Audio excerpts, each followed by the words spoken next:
Perlu perenungan panjang dari data yang kita dapat dari sepotong video tersebut.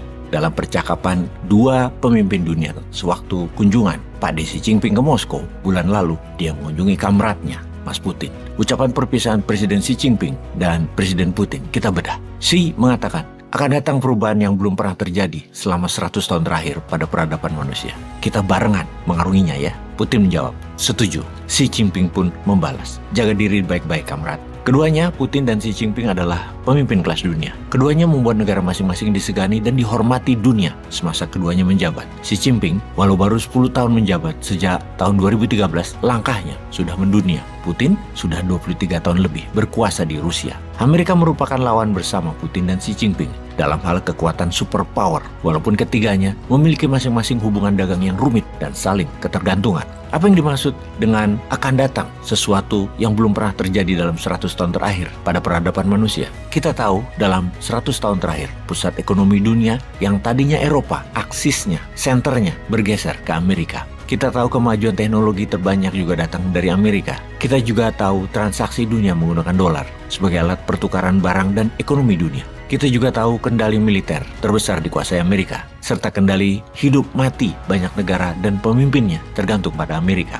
Apakah yang dimaksud sesuatu yang belum pernah terjadi dalam 100 tahun ini bisa dikatakan bahwa bukan Amerika lagi yang akan menjadi pengendali dunia? Apakah keduanya yang akan menjadi pemimpin dunia?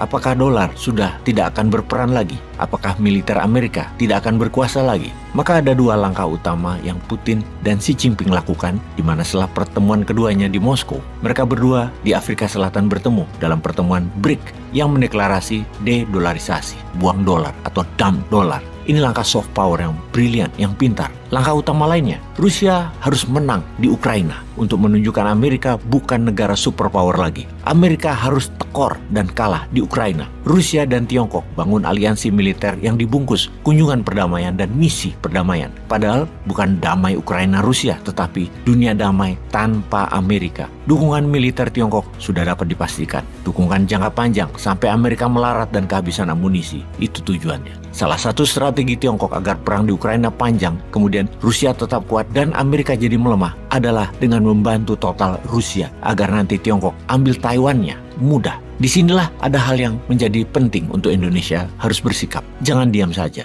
Apakah Indonesia pro Tiongkok atau pro Amerika? Maka Newmind dengan kencang mengatakan, dedolarisasi, lepas dolar dengan bergantunglah pada rupiah. Proyek tak perlu pinjam dolar lagi dan proyek tak perlu pinjam yuan, pakai rupiah. Jadi posisi Indonesia di mana? Perlu Tiongkok, perlu Amerika seperti saat ini? Yang ternyata hal itu tidak membuat Indonesia makmur dan juga tidak membuat Indonesia berdaulat, dan dapat dipastikan strategi selama ini tidak membuat Indonesia menjadi negara superpower. Keputusan Indonesia nanti ikut BRICS, join BRICS, tapi jangan sekarang, nanti setelah 2 tahun, setelah Newmind konsepnya dijalankan. Kita ini kuat dulu, baru melakukan penawaran. Kuat itu tidak mungkin terjadi kalau kita bergantung, apalagi minjem, apalagi ngutang. Membangun tetapi minjem, itu nggak cocok dengan konsep negara berdaulat. Sungguh, jangan rancu dan bingung urusan hutang yang beda konsep, beda model bisnisnya dengan foreign direct investment. FDI atau foreign direct investment itu bukan minjem, itu murni bisnis, profit oriented. Yang aneh itu membangun tapi ngutang itu loh,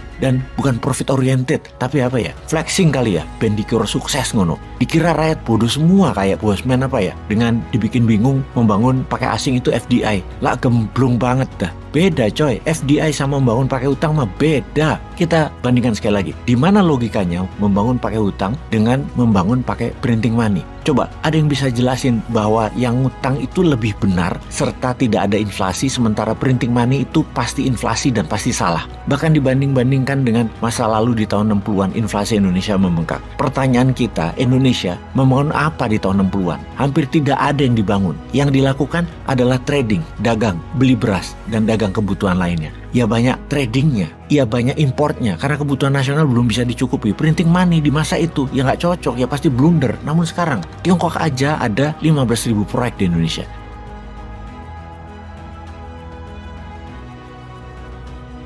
Kenapa pakai hutang dengan Tiongkok? Print aja duitnya, gak berani. Atau memang kaki dan tangan kalian terkunci sama asing? Atau akal sehatnya macet? Proyek Tiongkok di Indonesia itu apakah FDI, Foreign Direct Investment, yang kalau rugi investor atau Tiongkok yang nanggung? Ya enggak lah. Kalau rugi APBN yang nanggung, itu proyek pemerintah yang banyak. Kasih kita dong, plus cuannya. Ngapain kasih jaminan APBN ke Tiongkok? Kasih ke putra bangsa sendiri, kenapa? Peace.